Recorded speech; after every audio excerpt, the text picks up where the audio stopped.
Well,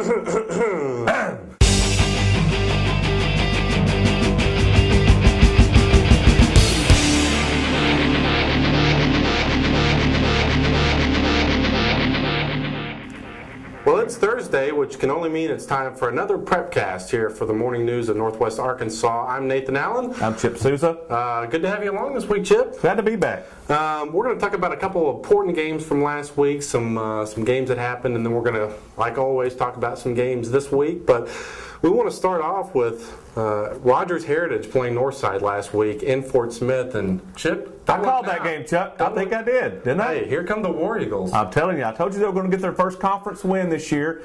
I didn't know it was going to come against Northside, but what a big win for Heritage. Heritage wins 24-21 against the Grizzlies in Fort Smith, which I think is, boy, that's huge. The other game we wanted to mention was Springdale Harbor beating Springdale High in a rivalry game. They won that game 29-3. I didn't really think that was going to be much of a game. What'd you think? It wasn't. I mean, Harbor, the number 1 or number 2 team in the state in 7A, they got all the weapons. I think it's going to be Harbor Bentonville in the state finals. No surprise. Might as well go ahead and have the trophy now, right? Yeah. The big thing for Harbor that game was the defense. The defense just really dominated and led up front by Eric Parris, a defensive lineman who just really dominated and put a lot of pressure on Joseph Calcagney. He just never really got in a rhythm for Springdale High, and they just weren't able to really do anything on offense. One thing that stood out in that game is I noticed that the running back, Welch, had 40 carries in that game. 40 carries in the game, yeah. Well, that's a lot of carries. And he's had that many almost every game. It's at least been 30 every game in 4 games this season, so that's a lot of carries. We'll see if he can keep doing that. Yeah, that's also important to note is that Josh McKinney, their best receiver, broke a collarbone Friday night. He'll be out about 6 weeks. So they've had 3 big injuries this season. Other games to mention is Shiloh shut out Berryville. No surprise there. Huntsville losing to Prairie Grove 49-30. I did not see that one coming. Boy, a big game from Thomas Soner that game. He had 251 yards in that game, and he's a kid that I think we did a big feature story on in our football section. Got a lot of ability, a lot of talent, and don't know how many carries he had. 30 carries, I think, in that game. So looks like Prairie Grove, after starting 0-3, has found the right formula. Let's give that ball to Soner and let him carry the mail. The other big game is Pottsville beating West Fork 35-7. Another game I didn't see. Of course, West Fork didn't lose a conference game last year. This is their first conference loss in more than a year. So, Pottsville may be a team on the rise. I don't know. Well, that was a surprise. I don't think any one of us saw that game coming. No. We know Clarksville is going to be good, and we saw that as being a tough game for West Fork. But I don't think we saw Pottsville. So it'll be interesting to see how West Fork rebounds from that first loss. Siloam also lost its first game to Greenbrier, so they're 0-1 to start the 5A West Conference season. Okay, looking ahead to this week, and talking about Heritage, they play Rogers High, big rivalry game this week. What do you think? Well, it's going to be a big game. It's always a big game when you have kids that maybe have gone to school together and they're split apart in different high schools or whatever. I know that they haven't been split apart that long, so this won't have the real, Springdale, or maybe not Springdale, but the north side, south side feel to it. But it's still going to be a good rivalry game. And I'll tell you what, I think right now Heritage, they look pretty good. Really? So you think they might win that game? I think they will win that game. We're not going to pick it, but definitely Chip over here. I think he's got a. You followed Heritage a little bit this year, so you've got to see him more than I've seen him play a couple of times. It's so funny that Coach Escalante had an interesting quote in the game story in Saturday's paper that said, there was a comment that said we'd only played air for 3 games, and Northside, they were a little bit better than air. So I think maybe the Heritage kids have a little chip on their shoulder. They feel like they have something to prove. Another big game is Bentonville playing at Fort Smith Southside this weekend, and Bentonville they've been rolling all season long. They haven't lost yet. Of course, they beat Fayetteville in a lopsided game Friday night. No surprise there, but I don't know. Southside's one of those kind of questionable teams. They're coming off a big win against Rogers High from last week. They bring in a Bentonville team. They're feeling confident about themselves. Is this a chance where Bentonville maybe slips up? No.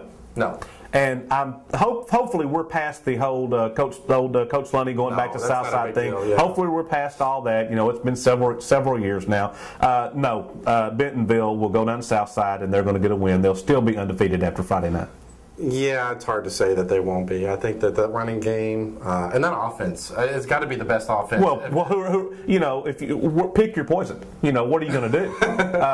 Okay, Courtney Haskell, Friday night's game, he had 150 yards rushing. So we're going to stack the line of scrimmage and we're going to try to stop the running game. Oh, by the way, had 120 yards receiving too. Yeah. Including a 95-yard touchdown pass from Pearson Jean. So that guy, if you haven't had a chance to go see that team play this year, it might be worth it. Courtney Haskell's a senior. You're not going to get a chance after this. They're a fun team. They're a fun team to watch. They really are. Of course, they're so well coached. I mean, Coach Lunny does such a great job, and they've got such a great staff over there. And if you try to load up and stop one facet of their game, they're going to hit you somewhere else. Okay, 2 more games to go over this week. Of course, our small school game of the week is Prairie Grove playing at Farmington. Boy, that's always a big rivalry game. Both those towns right by each other. A lot of people go to this game. Just like you said, Prairie Grove coming off a huge win against Huntsville last week where they scored 49 points. Something I think the most points they'd scored previous to that was only 13. They really had a big coming out party against Huntsville. I don't know. What do you see against this Farmington? Well, it's going to be. Of course, it's always a lot of fun when the neighboring towns like that play each other. Yeah, not only do you have Farmington and Prairie Grove playing each other this week, but you also have Gentry and Gravette playing each other, which are 2 towns that are right close together. So that's always a lot of fun. When the small schools like that get together.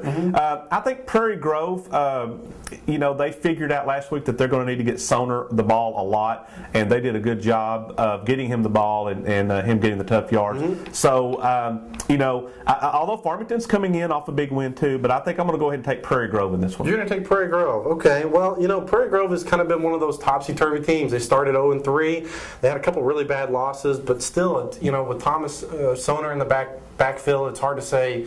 It's hard to ever count them out. I think this is going to be a close one regardless. I'm going to go with Farmington winning 24-21. Should be a good game regardless. So if you get a chance, probably go out and watch that one.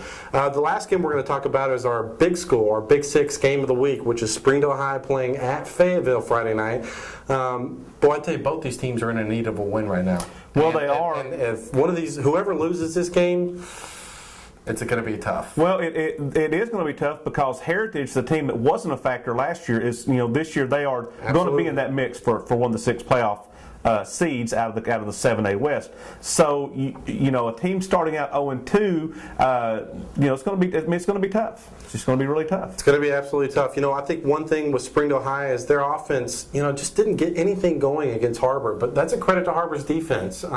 Every team that plays Harbor is not going to have a good offensive game. So I think Springdale High probably needs to rebound in that aspect. Cal Cagney, he had a lot of just bad passes. I mean, I don't know. Well, Cal Cagney is a sophomore, and sometimes he's going to play like a junior. Yeah. So sometimes he's going to play. What I mean is first-year starter. Right. So sometimes he's going to play like that. Sometimes he's going to play lights out, and sometimes he's going to play like a first-year starter. The key here is for him to get consistent, and once he can get that consistency down, then I think you're going to see him really start to flourish. And Fayetteville's a team that I don't know, they just haven't showed me anything this year. Well, I've only seen them play the one time against Shiloh. They struggled. They didn't look good that game running the football at all. I think now what they've been doing is they've been letting Brandon Allen maybe be more of the focal point of the running game. We know how he can throw the football. Now he's more of a focal point in the running game, and I realize they didn't do so well against Bentonville, but I'm telling you, I think Bentonville is on maybe a different level than every other team in the conference. Very true. So, I think Fayetteville will bounce back this week. Yeah, it's another home game for Fayetteville, and they can't keep giving up home games like this before they start hitting the road because it only gets tougher from this point.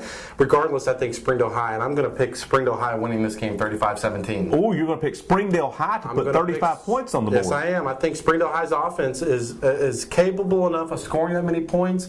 Granted, their defense has a little trouble every now and again, but I think they can put that many points on the board. The problem is I don't think Fayetteville can keep up with them in scoring. See, I think it's exactly opposite. I think Fayetteville will be the team that will put the points on the board, and Springdale High will have a hard time keeping up. So you're taking 35-14. 17. 35-17. 35-17. I'm taking 35-14. Purple Dogs. Purple Dogs. All right. Well, there you have it. Well, who knows if that's what's going to happen, but be sure to check out all this week's high school football. It's always a lot of fun, a lot of good action. So thanks for joining us on this week's Prepcast. I'm Nathan Allen. I'm Chip Souza. And we'll be sure to check back with us next week. And don't forget to check out our website, www.nwapreps.com. See you Friday.